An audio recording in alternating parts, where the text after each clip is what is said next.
Hey guys, it's Josh and Katie here. We're going over this week's mobility routine. So you're gonna come in, when you come in, you'll grab one of our bands. We'll have them in the box over there as you walk in. We're gonna start in our half kneeling position. We're gonna do our half kneeling band pull apart. So we wanna get that 90 and 90 position here, right? So 90 degrees on that back leg, hips over the knee. Katie's gonna squeeze that back glute nice and tight without pushing her hip forward. And here, big tall chest. She's gonna squeeze those shoulders. Now notice how she's not flaring those ribs. Show them what that might look like, KK. So she's not trying to flare those ribs and compensate with her lower back. She's keeping those ribs tucked, really focusing on stretching out that hip flexor. Show them on the other side real quick, KK, so I can show them this too.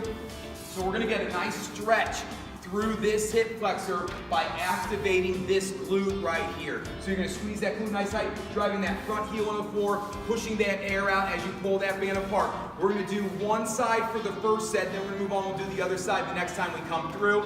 Our second exercise, we're going down to our hands and feet. So we'll start on those knees, bring those knees just up off the floor. We're gonna do our step through bridges. So KK's gonna lift that foot, bring it underneath, planting those feet, and then driving those hips up. She's also rotating through her torso here. She's gonna come back through. Now you have the option of sticking with that same side, or you can alternate side to side here, drive those hips up. If this is hard on your shoulders, we're just gonna have you go down to the floor and you'll do your glute bridges, driving those hips up. Or if you want, you can focus, you can do that single leg glute bridge here as well, keeping that one leg up and then driving up, working that one leg. Either way's fine if this is too tough on those shoulders. From there, we're gonna come up to our feet and we're gonna do a side lunge. So what we're gonna do here is you're gonna get a nice wide stance and you're just gonna shift your weight side to side here. So notice how when Katie sits back, stay low, KK, stay low for a second. You can see how her foot is pointed straight. She doesn't have her toes turned out.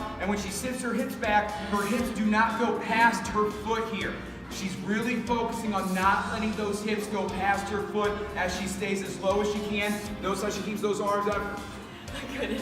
And then we're gonna go over to the other side. I probably could. So you're thinking you're gonna maintain that triangle with your legs to your hips and just shifting side to side. Now as you go side to side, you should feel a nice stretch through the inside of that straight leg here, focusing on sitting that butt back, using those arms to counterbalance you here. As you go through, you're just gonna go as low as you feel comfortable here. And then the last exercise, we're gonna do some single leg balance work. We're gonna do a single leg reach here. So you're gonna stand on one leg and then with the other foot, you're gonna reach out as far as you can. As Katie goes down, she's gonna get a soft bend in that knee to kind of sit into it as she reaches. Then she's gonna straighten back up and now she's gonna reach out to the side. Again, sitting that butt back, getting that knee, a little soft bend in that knee here and then straightening back up. And then she's gonna reach back with that foot. Again, soft bend in that knee to see how far she can go here. Now remember, the goal here is to maintain that balance. If you're reaching so far that you're losing your balance, you need to go with a smaller range of motion. Going further and losing your balance does not actually help you with this exercise. It actually becomes ineffective if you're constantly losing your balance. So let the ego go and just learn how to stand on one leg. If you need to at any time, you can touch that toe down, but we're not trying to balance or to rest on that leg. We're trying to focus on making this leg do the work. So you can see here, her leg's doing a lot of work here. That calf is probably burning right now from the work she's doing. The second time around, we'll switch to the other leg and do the work on the other leg as well. Okay, so that's our mobility work for this week. It's a good one, guys. Or maybe it's not. I don't care. It's good. It's good. Good. Great job, KK.